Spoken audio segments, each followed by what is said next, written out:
ನಮಸ್ಕಾರ.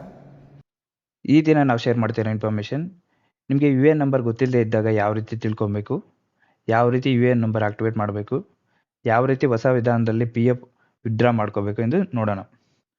ಫಸ್ಟ್ ಯಾವ ರೀತಿ ಯು ಎ ಎನ್ ನಂಬರ್ ತಿಳ್ಕೊಬೇಕು ಅಂದರೆ, ನಾವು ಯಾವುದೇ ಒಂದು ಸಂಸ್ಥೆಗೆ ಸೇರಿದಾಗ ಕಂಪ್ನಿ ಸೈಡಿಂದ ಒಂದು ಪಿ ಎಫ್ ಅಕೌಂಟ್ ಅಂತ ಕ್ರಿಯೇಟ್ ಮಾಡಿಕೊಂಡು ಅವರು ಶೇರ್ ಮಾಡ್ತಾರೆ. ಇಲ್ಲ ಅಂದರೆ ನೀವು ಹೇಗೆ ತಿಳ್ಕೊಬೇಕಂತ ನಾನು ನಿಮ್ಗೆ ತೋರಿಸ್ಕೊಡ್ತೀನಿ. ಇ ಪಿ ಎಫ್ ಅಂತ ಗೂಗಲಲ್ಲಿ ಸರ್ಚ್ ಮಾಡಿ, ಡಿಸ್ಕ್ರಿಪ್ಷನಲ್ಲಿ ಲಿಂಕ್ ಕೂಡ ಕೊಟ್ಟಿದ್ದೀನಿ, ಓಪನ್ ಮಾಡಿ. ಆನ್ಲೈನ್ ಕ್ಲೈಮ್ಸ್ ಮೇಲೆ ಕ್ಲಿಕ್ ಮಾಡಿ. ನಿಮಗೆ ರೈಟ್ ಸೈಡಲ್ಲಿ ಕೆಳಗಡೆ know your U A N ಅಂತ ಇರುತ್ತೆ, ಕ್ಲಿಕ್ ಮಾಡಿ. ರಿಕ್ವೈರ್ಡ್ ಡೀಟೇಲ್ಸ್ ಎಲ್ಲ ಎಂಟರ್ ಮಾಡಿ. Show my U A N ಮೇಲೆ ಕ್ಲಿಕ್ ಮಾಡಿದಾಗ ನಿಮ್ಮ ಪಿ ಎಫ್ ಅಕೌಂಟ್ ಕ್ರಿಯೇಟ್ ಆಗಿದ್ದರೆ ನಿಮ್ಮ ಯು ಎ ಎನ್ ನಂಬರ್ ಕಾಣುತ್ತೆ. ಮತ್ತು ಯಾವ ರೀತಿ U A N number activate ಮಾಡಬೇಕಂದ್ರೆ ಸೇಮ್ ರೈಟ್ ಸೈಡಲ್ಲಿ ಆಕ್ಟಿವೇಟ್ ಯು ಎ ಎನ್ ಅಂತ ಇರುತ್ತೆ, ಕ್ಲಿಕ್ ಮಾಡಿ. ರಿಕ್ವೈರ್ಡ್ ಡೀಟೇಲ್ಸ್ ಎಲ್ಲ ಎಂಟರ್ ಮಾಡಿ. ಸಬ್ಮಿಟ್ ಮಾಡಿದ್ಮೇಲೆ ನಿಮಗೆ ಮೆಸೇಜ್ ಮೂಲಕ ಯು ಎ ಎನ್ ನಂಬರ್ ಮತ್ತು ಪಾಸ್ವರ್ಡ್ ಬರುತ್ತೆ. Once U A N number ಮತ್ತು ಪಾಸ್ವರ್ಡ್ ಗೊತ್ತಾದಮೇಲೆ ಯಾವ ರೀತಿ ಪಿ ಎಫ್ ವಿತ್ಡ್ರಾ ಮಾಡ್ಬೋದು ಅಂತ ನೋಡೋಣ.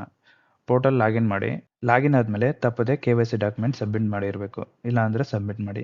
Like Aadhaar card, driving licence, passport, bank account passbook. Submit ಮಾಡಿ ಅಪ್ರೂವ್ ಆದಮೇಲೆ ಆನ್ಲೈನ್ ಸರ್ವಿಸಸ್ ಮೇಲೆ ಕ್ಲಿಕ್ ಮಾಡಿ. ಕ್ಲಿಕ್ ಮಾಡಿದ ಮೇಲೆ ರಿಕ್ವೈರ್ಡ್ ಡೀಟೇಲ್ಸ್ ಎಲ್ಲ ಎಂಟರ್ ಮಾಡಿ. First verify bank account number. So ಮತ್ತು why you want to apply ಅಂತ ಇರುತ್ತೆ. So choose P F advance. ಮತ್ತು ಸರ್ವಿಸ್ ನಂಬರ್ ಅಂದರೆ ಯಾವ ಕಂಪ್ನಿಯಿಂದ ನೀವು ಪಿ ಎಫ್ ವಿತ್ಡ್ರಾ ಮಾಡಬೇಕು ಅಂತ ಸೆಲೆಕ್ಟ್ ಮಾಡ್ಕೊಳ್ಳಿ. ಮತ್ತು ಅಮೌಂಟ್ ಕೇಳುತ್ತೆ. ಅಮೌಂಟ್ ಎಷ್ಟಾದರೂ ಹಾಕ್ಕೊಳ್ಳಿ. ಲೈಕ್ ನೀವು 5 ಲಕ್ಷ ಹಾಕಿ, 10 ಲಕ್ಷ ಹಾಕಿ, ಎಷ್ಟಾದರೂ ಹಾಕ್ಕೊಳ್ಳಿ.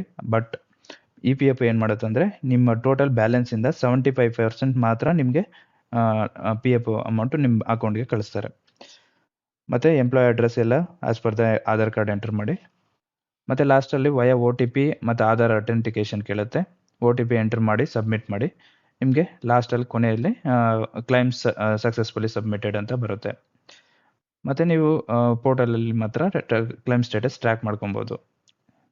ಈ ಇನ್ಫಾರ್ಮೇಷನ್ ನಿಮ್ಗೆ ಯೂಸ್ಫುಲ್ ಅನಿಸಿದ್ರೆ ದಯವಿಟ್ಟು ಕಮೆಂಟ್ ಮೂಲಕ ತಿಳಿಸಿ. ಧನ್ಯವಾದಗಳು.